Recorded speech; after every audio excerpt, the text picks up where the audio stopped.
This year, the largest Rotto swim ever, with over 2,700 swimmers, and the improved route optimisation tool, getting swimmers to Rottnest faster.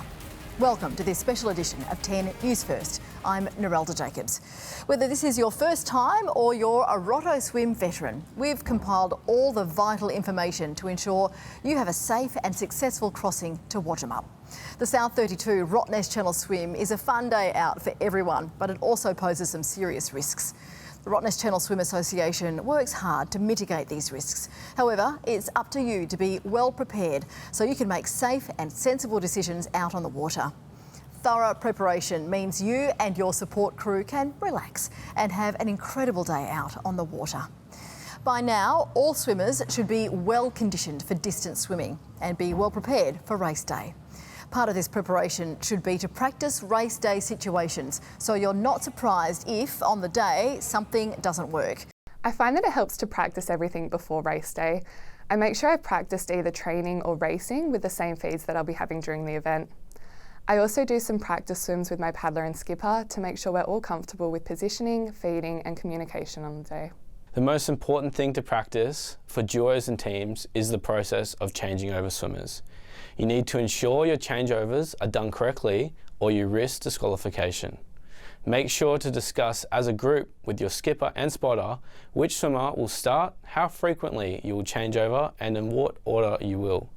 Take a stopwatch to keep times on track throughout the swim. It's also a good idea to catch up with your skipper, paddler and swimmers to practice changeovers before race day to iron out any issues and ensure you are comfortable with the positioning of your paddle. Refer to the yearbook for best practice on how this should occur. If you're the skipper, make sure you and your boat complies with the Department of Transport's marine safety regulations. Your boat must be licensed to carry all passengers, including those in the water. All support boats must carry the required minimum safety equipment, including a working VHF radio and flares. You're also required to carry enough level 100 life jackets to accommodate all swimmers, paddlers and support crew. All paddlers are required to wear at least a level 50S life jacket for the entirety of the swim. This means that your paddler will need to have their life jacket with them when they start at Cottesloe Beach. Skippers will likely be departing before sunrise to get to the support boat holding areas, so make sure your support vessel displays the correct navigational lighting between sunset and sunrise. The Department of Transport and the RCSA take safety very seriously. Equipment spot checks will be undertaken on event morning. Every year we see DOT marine officers turning back boats for failing to have adequate or current safety equipment. Make sure this isn't you this year. The yearbook is an essential resource for not only swimmers but also skippers and support crew. You should ensure that every member of your team has read the yearbook and understands your plan for race day. Well, to put it simply, no boat equals no swim. And although it's true that no boat has ever won the Channel Swim, there have been plenty of boats that have lost a crossing for their swimmer. As a skipper, me or you are responsible for escorting your swimmer or teams of swimmer safely and as quickly as possible from Cottesloe to Rottnest Island. You're the eyes and ears of the swimmer, and it's a great honour to be entrusted with getting a swimmer across the channel. It's your responsibility to make sure yourself, your crew and your boat is ready to go and make the crossing. To do this, you need to be well prepared. You probably don't need to do 5 training sessions a week for 6 months like your swimmer has, but you need to do at least a couple of skipper prep sessions prior to the day. For me, the first thing, I need to read the skipper protocols prior to the day and know where and when you need to be. Know how to communicate with Channel Swim Base on the day and ensure your boat and your skipper info is correctly registered into the database. This plan needs to include what time your swimmer is leaving the beach from, where you're going to launch your boat, and what other people are going to be on your team for the day. What time does your crew need to be at the boat? What other team members need to be at the boat as well? And make sure you prepare your boat. To do this, I do 2 separate checks. I like to do a check about 3 to 4 weeks out and check all the boat and its safety equipment. I think you have to start the engine, get on the boat and actually give the boat a run. Get it out of the pen, get it on the water, make sure it works. Check the flares, the EPIRB, fuel, batteries, radio, lights, bung and a winch handle if you've got a trailer boat. All these things need to be checked well before the race day. You need to give yourself enough time to actually Sort out any problems or repairs. There's no point 9 p.m. the night before the race finding out you've got a flat battery. 1 or 2 days before, I like to go through it again. Get on the boat again, start the engine, check your equipment, perform a radio check, and have the Rotto Swim app set up on your phone. On this day, I also like to put the race stickers on the boat. Putting the stickers on the boat makes it a bit real. It's a special moment and you know the race is getting close. The Rotto Swim app continues to be a key tool when it comes to skippers tracking their course using mobile GPS, as well as receiving key event updates through push notifications. The app also allows your friends and family to track your progress. Emergency rescue boats can also use the Rotto Swim app to help locate you if you get into a bit of trouble during the event. It's a good idea during your pre-event meeting with all of your team a few weeks before the event to ensure you have correctly set up the Rotto Swim app. Remember, only one person should be transmitting your position for your team, whether that be a swimmer, skipper, paddler or support crew member. In collaboration with UWA and Aurora Offshore Engineering, the route optimisation tool has proven to be a key to planning the best route for your swim and will be available closer to the event. The route optimisation tool uses forecasted currents and weather, as well as your expected pace and feed cycles, to plot a route optimised for event day conditions. You can then export this route and upload it to your preferred route plotting app or device, including the Rotto Swim app. This is a great way to ensure you don't get caught out by strong currents and give yourself the best chance of making it to the finish. Well, when people say a Rotto Swim team, I don't think of a team of 4 swimmers or a team of 2 swimmers. Rather, I think of a boat team comprising a skipper, spotter and crew person. Team composition to me is very important. I'm always happy for suggestions from the swimmer, but in the end it's a skipper's choice. Pick people that are enthusiastic and particularly people that don't get seasick.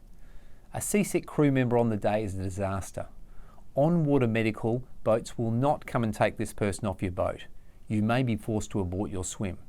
You could also be taking away potential resources from someone who really needs medical support, such as someone who's suffering from hypothermia. I always meet the team well before the race day. I like to go over the plan for the day, where we're going to be launching from, who will be bringing what supplies, how the swimmer's going to get in and out of the boat, and I insist on seasickness tablets for everyone. Beware the person that says they never get seasick. This race is designed to make people sick. It's a slow rocking boat, there's boat fumes, and it's a long day with tired people. I make sure all my team members take a seasick tablet. Make sure to do a practice run on the water as well to make sure everyone has a plan and know what they're doing, whether that's feeds or keeping an eye on the swimmer. All swimmers need to know how to get in and out of the boat, and they need to be proficient in that. They need to know where they're going to be sitting on the boat, particularly for changeovers. I like to have the Rotto Swim app set up on my phone for the team, so my phone's transmitting our location for the event safety crew, and also so my team's family can track their progress. This helps limit the constant, incessant phone calls asking how the team is going. This way they can look at it on the app and stop annoying me with those continuing phone calls. If you have any medical conditions, check in with your GP to make sure your condition is stable and you are fit to swim. If you take medication, make sure you have it with you on event day. Let your team know what assistance may be required in the event you become symptomatic.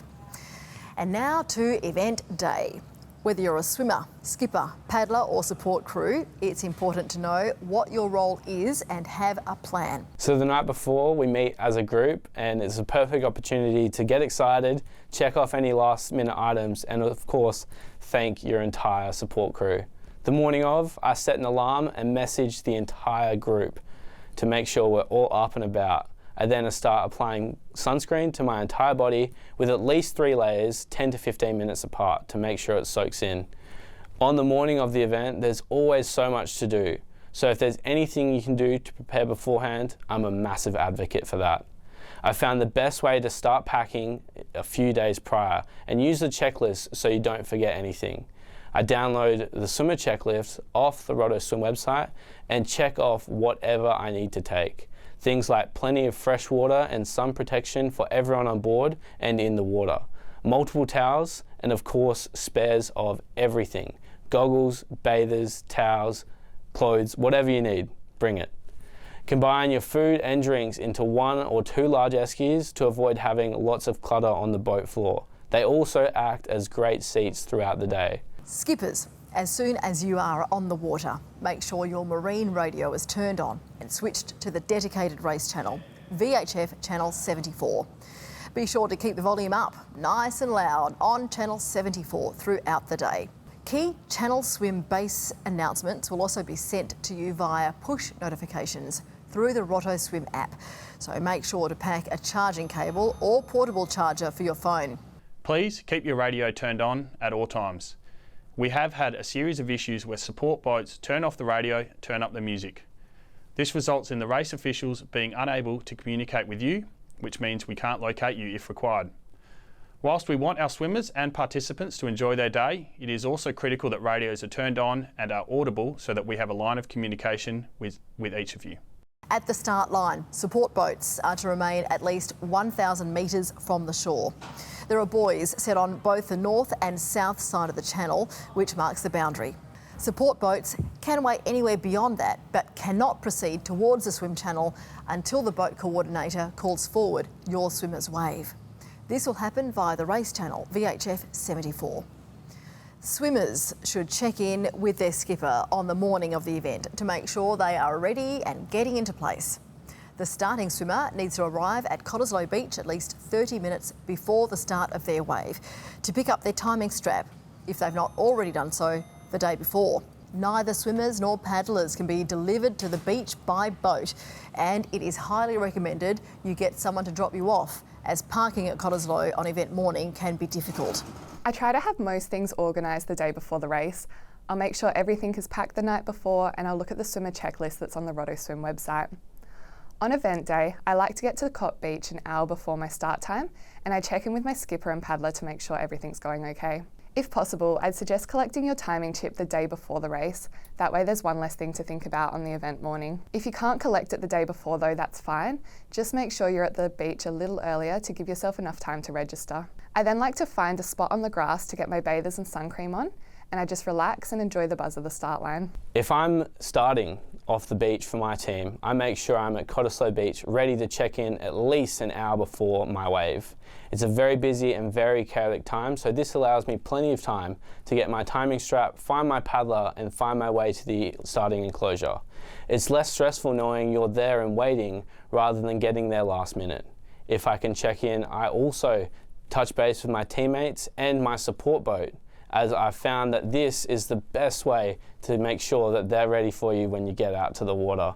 Of course, with anything in the Rotto Swim, you cannot over-prepare enough, so make sure you've got a plan ready. Swimmers will begin to move into the start enclosure 10 minutes before the start of their wave. Paddlers wearing their life jackets may enter from the north or south of the start line area and should enter the water 5 to 10 minutes before the start of their swimmer's wave. The hooter will sound and then the swimmers are off. To take you through the all-important meet plan, here is Lockie Reid. Thanks, Nerelda. One of the most important pre-race discussions to have is what your meet plan will be on race morning. Your meet plan should cover how the swimmer going off the beach is going to find your paddler and then your support boats. Are they waiting for you on the north or south of the channel? Are you spotting them or are they spotting you? What differentiates you from others? What is your ETA? And once you have agreed on a meet plan, make sure you all stick to it come race morning. I always make sure to have a meet plan on the day. Don't be too worried though, the race officials will help you if you're having trouble locating your boat, but try to think of something easy to spot them. In my experience, it helps to know exactly what your paddler will be wearing and what their paddle looks like. That way it'll hopefully be a little easier to find them. Well, I think that's one of the most difficult parts of the race, and it really is mayhem at the start. There are literally hundreds of boats, paddlers and swimmers all trying to link up. Know your swimmer's start time and listen for it to be announced on the radio. Know your swimmer's speed and work out where in their wave they will be. Are they fast? Will they be at the front? Are they slow? Will they be at the back? Will they be on the north or the south side of the course? Make a plan and stick to it. Remember, it's the paddler's job to find the swimmers, not yours. Then the boat and the paddler need to find each other. The key is to take it slow and easy in the pickup area. Keeping calm and smooth helps with spotting. The earliest you can meet your swimmer is at the 1 kilometre mark. Don't rush in with every other boat at 1 kilometre. These people are trying to be right next to their swimmer and you just simply don't need to be in that position. Spot your swimmer, keep a parallel course to them and slowly come together, aiming to be together by the sailing training ship Lewin. There's plenty of time and space to get it done. Don't panic, you'll find them. Skippers, it will be easier to spot your paddler than your swimmer. Make sure to have a clear plan for swimmers and paddlers to meet up after the 500 metre yellow buoys, and ensure those on the boat know what the paddler or paddler craft looks like and vice versa. Support boats will be able to enter the channel after the 1,000 metre red buoys, and swimmers will have from this mark until the 1,500 metre icon vessel, the STS Lewin 2, to unite with their boat. All swimmers must be accompanied by a support boat and cannot swim beyond 1,500 metres if unaccompanied. If a reasonable time has passed and you still cannot find your swimmer or paddler, skippers should notify Channel Swim Base so that race officials can assist in locating them. Swimmers who reach the Lewin without their support boat must tread water until their support boat arrives and may wait there for up to 20 minutes. There will be officials at the Lewin to assist swimmers in uniting them with their support boat. If you haven't located your support boat by after 20 minutes, you will be taken back to Cottesloe and recorded as did not finish. Remember, paddlers can enter at 500 metres, boats enter at 1,000 metres, and swimmers, you must locate your boat before the 1,500 metre mark. Once everyone has united, the skipper has absolute responsibility for everyone on the boat, as well as their swimmer and paddler. Remember, the skipper is in charge. Well, as the skipper, I'm responsible not only for my team, but also being aware of all others on in and around the water. Swimmers always have right of way. They're vulnerable, they can't hear, they can't see, and they place total trust in all skippers on race day. Stay calm, go slow, don't rush, and keep your eyes peeled. For solos, your paddler should do most of the feeds, so you shouldn't need to be too close to your swimmer at all. As swimmers will tell you, there is nothing worse than a lung full of exhaust fumes or a face full of prop wash. For me, a spotter is essential on the race day. The spotter provides a second set of eyes for issues on the water and also to monitor signs that the swimmer may be struggling. Has the swimmer's stroke changed? Has their speed changed? Are they making sense when we're talking to them during changeovers? Are they developing signs of hypothermia? Aside from hypothermia, swimming-induced pulmonary edema, or SIPE, presents a genuine risk for swimmers. It is a result of swimmers exerting themselves, lungs filling up with fluid and low oxygen levels, causing the body to eventually shut down. It is important your support crew know the signs and what to look for. You'll find this and more information on how to prevent, detect and treat hypothermia and SIPE in the yearbook, as well as the videos on the South32 Rottnest Channel Swim website. Preparation and awareness are critical, but don't be complacent and think it won't happen to you. Understanding the signs could save the life of you or a teammate. Thanks, Lockie. After the skippers and support boats have met up with their swimmer and paddler, it's time to make your way to the island. There are two sets of buoys. The orange and yellow buoys mark the rum line, which is the most direct route to Thomson Bay, and the red buoys mark the northern boundary. Make sure you stick to your plotted route, whether that be the rum line or your optimised route from the route optimisation tool. The northern boundary marks the start of the rescue corridor and the ferry channel. The rescue corridor is the area designated immediately north of the northern boundary buoys. If assistance is required, radio Channel Swim Base, and they may direct you to the rescue corridor in order to help rescue crews find you. So one key safety rule of the event is that the rescue corridor is out of bounds. It must remain clear to ensure that emergency response vessels can attend to incidents quickly. There is often a south to north current, and this pushes swimmer further north than they expect.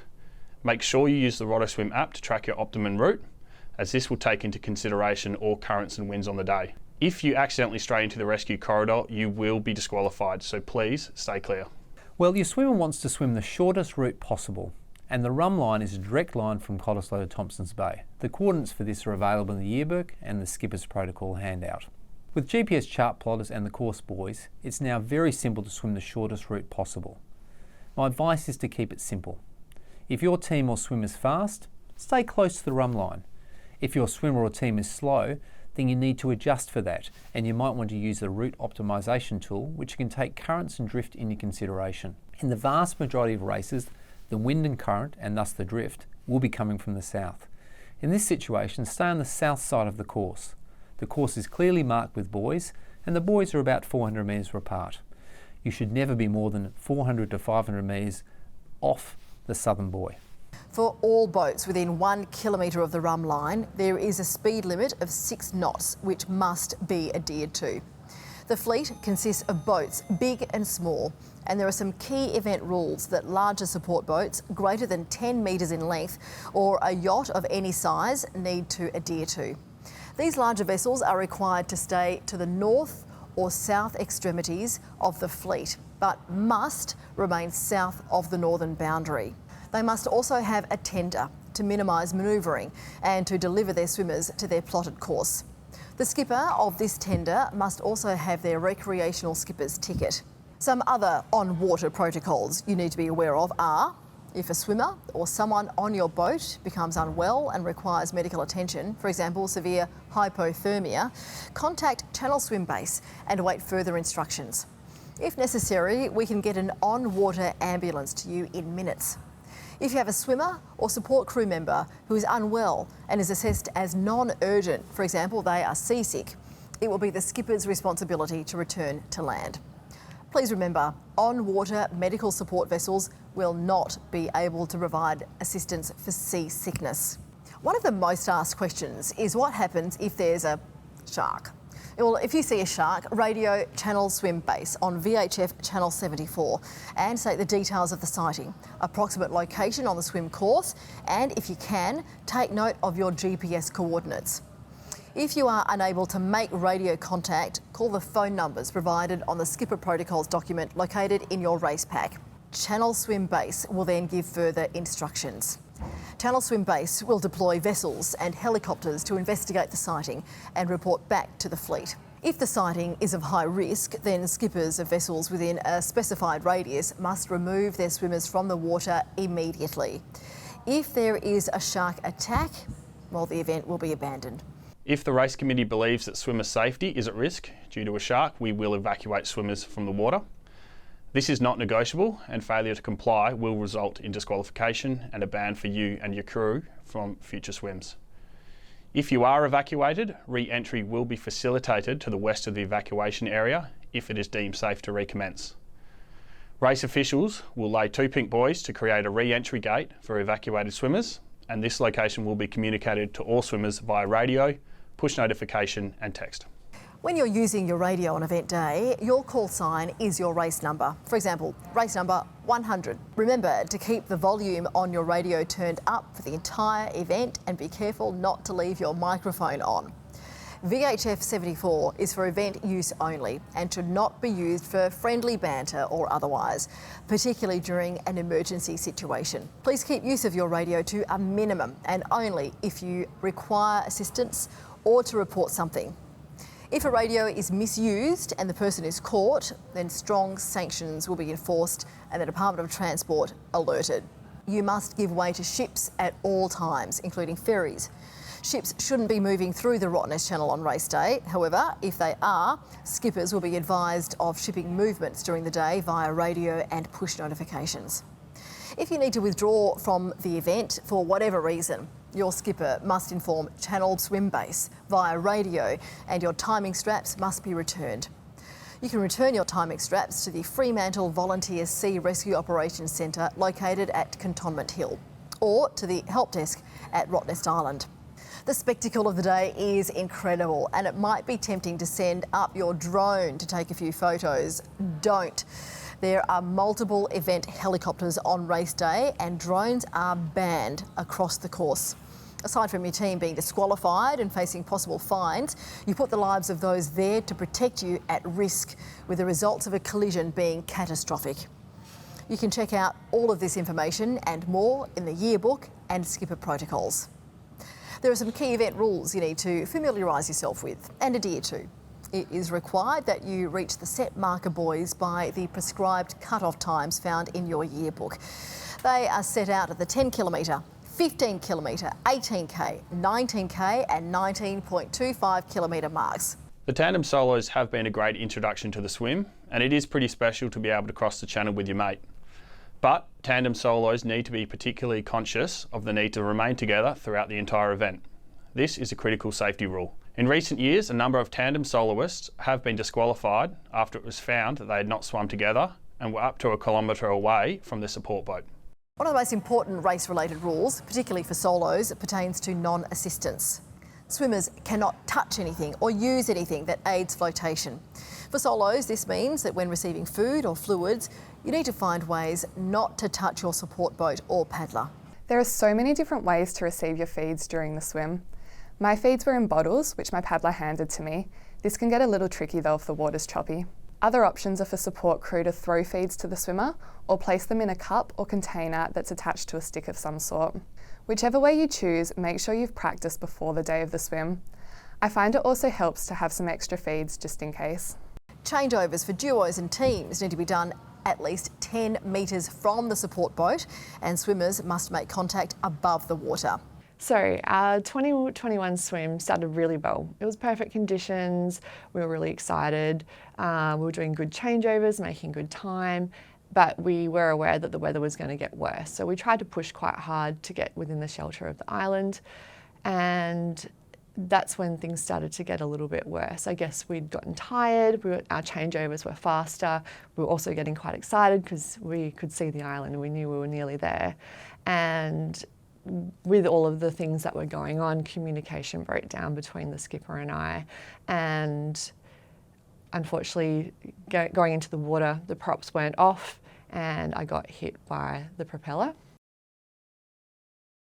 So this doesn't happen to you. Focus on communication between your team, the skipper, the spotter, the swimmers. Practice beforehand. Make sure that you've got an ingrained pattern so that you all know what you're doing, and make sure that before you jump in that the skipper has told you the props are off. A very important rule to remember is that support boats must not make way astern. Put simply, your vessel must not move backwards. If a skipper needs to stop or slow their vessel's forward way, they are permitted to use reverse. Well, I think one of the most important things, as well as keeping a great lookout, is making sure you don't reverse your boat. Reversing your boat is very dangerous during the swim. You're allowed to use reverse thrust to stop or slow your boat. If you use reverse thrust to proceed backwards, you may run someone over, you may be disqualified, and you'll certainly risk injuring the swimmers around you. Skippers are not permitted to consume or be affected by alcohol during the event. Race officials, compliance and medical personnel are empowered to disqualify any entrant whose skipper breaches this rule. Race official vessels will be clearly visible and race officials will be wearing bright orange shirts. It's important for your own safety that you follow their instructions at all times. Race officials enforce race day rules and can ask a swimmer to leave the water if they breach these rules or miss a cut-off. In addition to race officials, medical and safety personnel are authorised to enforce event rules. This includes medical personnel advising a swimmer to pull out.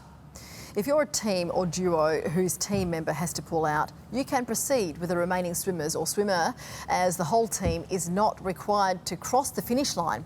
However, a soloist directed to stop swimming has unfortunately finished their attempt.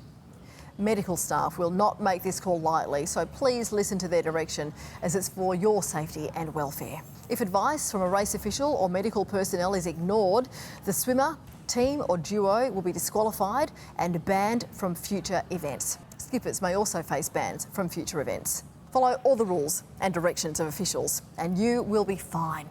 We want everyone to be safe and to finish, so familiarise yourself with the event rules in the yearbook or online. With all the details on how you're going to finish the swim, here is Lockie Reid. Thanks, Nerelda. As you get closer to Rottnest Island, the fleet will start funnelling and it can become congested. All swimmers and paddlers must enter Thompson Bay through the 18-kilometre Phillip Rock Gate. Yachts, as well as powerboats that are 10 metres or greater, must leave their swimmer and paddler and proceed to their pre-arranged post-race location. Either a tender or paddler must accompany the swimmer for the next 1 kilometre. Powerboats that are less than 10 metres may also leave at this point. However, the same conditions will apply. Swimmers must be accompanied by either a tender or a paddler. For support boats, when approaching Phillip Rock and on your way to the finish line, make sure you start to navigate towards the north or south side of the finish channel, depending on where your post-race destination is. If your post-race destination is on the south side of Thompson Bay, then you have to be on the south side of the finish channel. If your post-race destination is on the north side of Thompson Bay, then you have to be on the north side of the finish channel. The finish channel becomes very congested, and switching from the north to the south side of the rum line at this stage is very dangerous for swimmers that are in the water. At the 19-kilometre no boats mark, all support boats must peel off and leave their swimmers to finish the race. Paddlers will accompany their swimmers for a further 250 metres and will depart to the south only at the 19.25 kilometre Rottnest Express buoys. Swimmers will then complete the final 400 metres accompanied by surf lifesavers. This final 400 metres is guided by a buoy line down either side. Swimmers should use the finishing arc on the shore as their sighting point and guide. Before event day, you should also consider your post-event meet plan to reunite with your team on Rottnest. Make sure to consider that paddlers can only leave to the south of the channel when planning where to meet up. There is a designated area for paddle craft located on the beach outside the pub. Paddle crafts in this area must be removed by 5 p.m. on event day. The Rottnest Island Authority has allocated a competitor boat-only area just north of the fuel jetty. This will work on the first-in, first-served basis. You must have a South32 Rottnest Channel Swim boat sticker and a suitably sized boat to be able to anchor here. This area should be able to hold about 50 boats. Please do not anchor outside the marked area as it blocks the emergency service vessel access. So the moment you've been waiting for. I always make sure to know where I am going to meet the skipper and paddler. Otherwise, we'll be left wandering around Rotto in our budgies, and no one wants to see that. We organise a post-event meet plan well in advance, and my skipper uses the T-jetty, fuel jetty or hotel jetty for quick drop-offs. If we're staying a little longer, we often head to the northern bays that are less congested and enjoy the party. Loading zones are available for pick-up and drop-off only. This includes the T-jetty on the main jetty, the fuel jetty and the hotel jetty. These drop-off areas are signed and have a strict 5-minute drop-off limit. In regard to mooring use, you will need to have either a licensee red sticker or authorised user yellow sticker issued by the RIA. You can only moor your boat to moorings with a disc the same colour as the top left corner of your sticker. The aqua blue coloured Rottnest annual admission sticker does not authorise you to use a mooring. Green moorings are available for hire moorings and can be booked via the Rottnest Island website. Further to this, please do not raft up boats on moorings or tie multiple boats alongside each other. The Rottnest Island Authority Rangers will be patrolling to ensure safety and compliance with fines applicable for incorrect mooring use. You also need to be aware that there is no beach anchoring between the fuel and hotel jetties between 6 p.m. on Friday and 6 p.m. on Saturday. There will also be no fuel available from 10 a.m. to 5 p.m. on the day. Unleaded and diesel fuel will be available after 5 p.m. All boats displaying the South32 Rottnest Channel Swim race number sticker will have their entry fees waived thanks to the Rottnest Island Authority, in acknowledgement of the incredible role support crews play in getting swimmers safely to Rottnest. Accommodation for the day is fully booked, and it is against the Rottnest Island Authority regulations to remain on the island without designated accommodation. It's important not to forget general housekeeping. Be safe, be friendly and courteous. Plan ahead, respect and look after the beautiful Rottnest Island. Thanks, Lockie. Swimmers will arrive at the beach south of the fuel jetty and make their way up and over the finish ramp. Once you are in the finish line enclosure, volunteers will remove your timing strap. Do not do this yourself. The volunteers are there to help and will remove your timing strap for you. You'll also be given a water bottle and your medal before making your way through to the South32 swimmer recovery area. If you aren't feeling well after the swim, please visit the medical tent located directly opposite the finish line. You then have the choice of exiting immediately, spending time in the South32 swimmer recovery area for some food and relaxation, or make your way to get your photo taken. Prize packs for solos and category prize winners are to be collected from the help desk and prize collection tent next to Dome. Duo and team prize winners will be sent text messages, and category prizes can be collected between 2 p.m. to 5 p.m. You'll also find the massage tent right next door, providing swimmers with complimentary treatments post-swim. At 5 p.m, all soloists need to return to the finish line for the annual soloist photo. Being in this photo is a well-earned badge of honour, so don't miss out. Then it's time to unwind. So there's nothing better than when you get to the 19k mark and everyone jumps in to finish together. You start swimming towards the finish line and the arch starts getting ever so closer. Of course, the beach starts rising up and you realise you've swum from Perth to Rottnest. There's honestly no better feeling than going over the ramp at the finish line and being able to celebrate together. Sitting back with the entire crew post-race, looking back to Perth with a cold beer, it is really satisfying knowing that you've conquered the channel. The atmosphere on the island is fantastic and there's no better night to enjoy Rotto. It's super exciting when you get to Phillip Rock and you know there's only 2 k's to go.